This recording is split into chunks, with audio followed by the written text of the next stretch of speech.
प्रेम से बोलिए भगवान श्री हरि विष्णु की जय। आप सबको मेरा प्यार भरा राधे राधे। आज आषाढ़ मास के कृष्ण पक्ष की योगिनी एकादशी है। वार आषाढ़ मास सोमवार। आज हम सुनपान करेंगे योगिनी एकादशी व्रत कथा।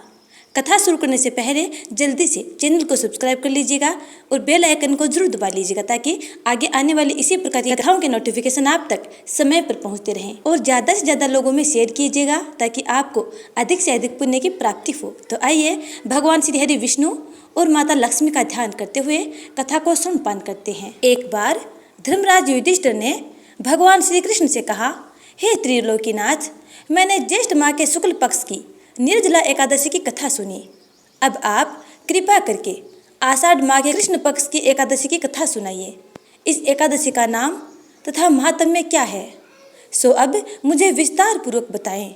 श्री कृष्ण ने कहा, हे पांडुपुत्र, आषाढ़ माह के कृष्ण पक्ष की एकादशी का नाम योगिनी एकादशी है।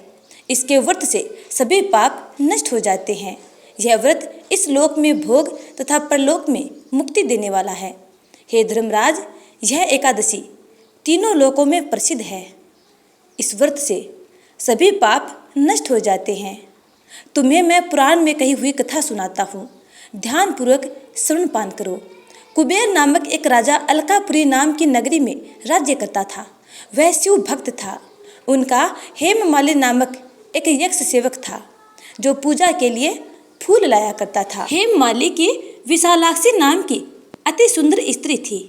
एक दिन वह मानसरोवर से पुष्प लेकर आया, किंतु कामासक्त होने के कारण पुष्पों को रखकर अपनी स्त्री के साथ रमण करने लगा। इस भोग विलास में दोपहर हो गया।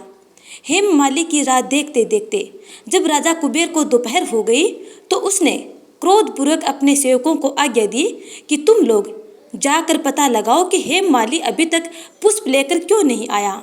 जब सेवकों ने उसका पता लगा लिया तो राजा के पास जाकर बताया, हे राजन, वह हेममाली अपनी स्त्री के साथ रमण कर रहा है। इस बात को सुन राजा कुबेर ने हेममाली को बुलाने की आज्ञा दी। डर से कांपता हुआ हेममाली राजा के सामने उपस्थित हुआ।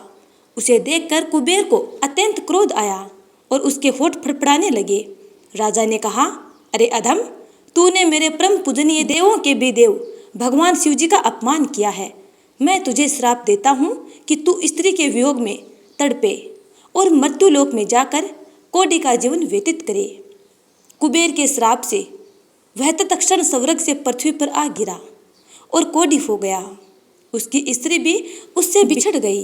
मृत्युलोक में आकर उसने अनेक भयंकर कष्ट भोगे, किंतु शिव की कृपा से उसकी बुद्धि मलिन न हुई और उसे पूर्व जन्म की भी शुद्ध रही, यानी पूर्व जन्म उसे याद रहा। अनेक कष्टों को भोगता हुआ तथा अपने पूर्व जन्म के कुकर्मों को याद करता हुआ वह हिमालय पर्वत की तरफ चल पड़ा। चलते चलते वह मार्कंडेय ऋषि के आश्रम में जा पहुंचा। वह ऋषि अत्यंत वृद्ध तपस्वी थे। वह दूसरे ब्रह्मा के समान प्रतीत हो रहे थे और उनका वह आश्रम ब्रह्मा की सभा के समान शोभा दे रहा था। ऋषि को देखकर हेममाली वहां गया और उन्हें प्रणाम करके उनके चरणों में गिर पड़ा। हेममाली को देखकर मार्कंडेय ऋषि ने कहा, तूने कौन से निकृष्ट कर्म किए हैं जिससे तू कोढ़ी हुआ और भयानक कष्ट भोग रहा है। महर्षि की बात सुनकर हेममाली बोला, हे मुनि श्रेष्ठ, मैं राजा कुबेर का अनुचर था। मेरा नाम हेममाली था। मैं प्रतिदिन मानसरोवर से फूल लाकर शिव पूजा के समय कुबेर को दिया करता था। एक दिन पत्नी सहवास के सुख में फंस जाने के कारण मुझे समय का ज्ञान ही न रहा और दोपहर तक पुष्प न पहुंचा सका। तब उन्होंने मुझे श्राप दिया कि तू अपनी स्त्री का वियोग और मृत्युलोक में जाकर कोढ़ी बनकर दुख भोग। इस कारण मैं कोढ़ी हो गया हूँ तथा पृथ्वी पर आकर भयंकर कष्ट भोग रहा हूँ। अतः कृपा करके आप कोई ऐसा उपाय बतलाएं जिससे मेरी मुक्ति हो जाए। मार्कंडेय ऋषि ने कहा, हे हेममाली, तूने मेरे सम्मुख सत्य वचन कहे हैं, इसलिए मैं तेरे उद्धार के लिए एक व्रत बताता हूँ।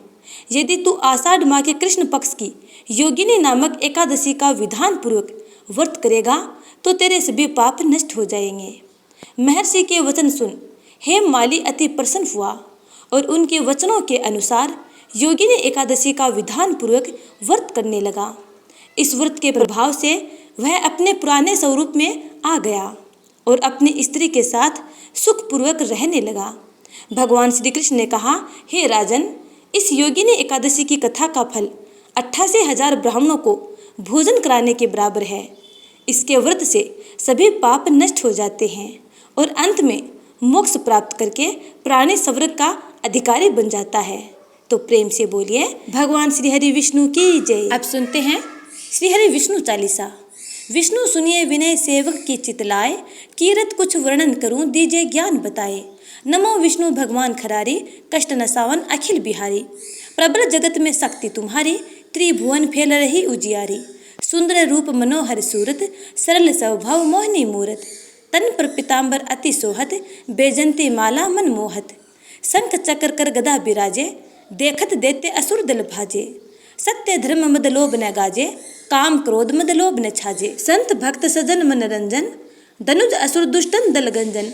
सुख उपजाए कष्ट सब भंजन, दोष मिटाए करत जन सज्जन। पाप काट भव सिंधु उतारण, कष्ट नाश कर भक्त उबारण।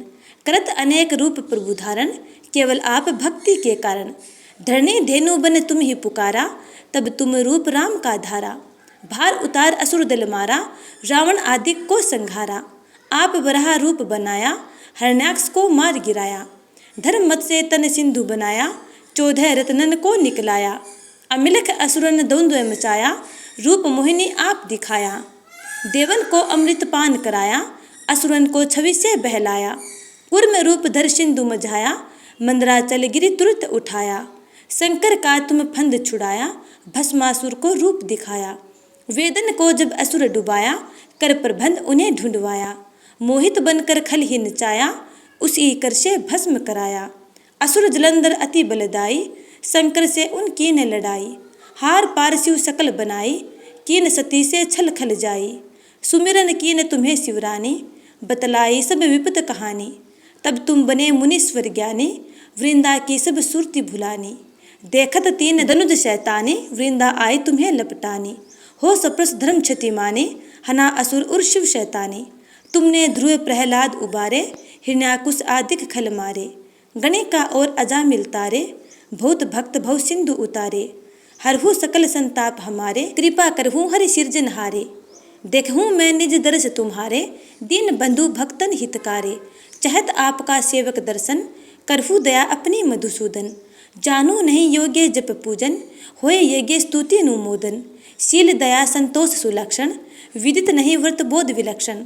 करहुम आपका किस विधि पूजन, कुमति विलोक होत दुख भीषण। करहुम प्रणाम कौन विधि सुमिरन, कौन भांति में करहूँ समर्पण।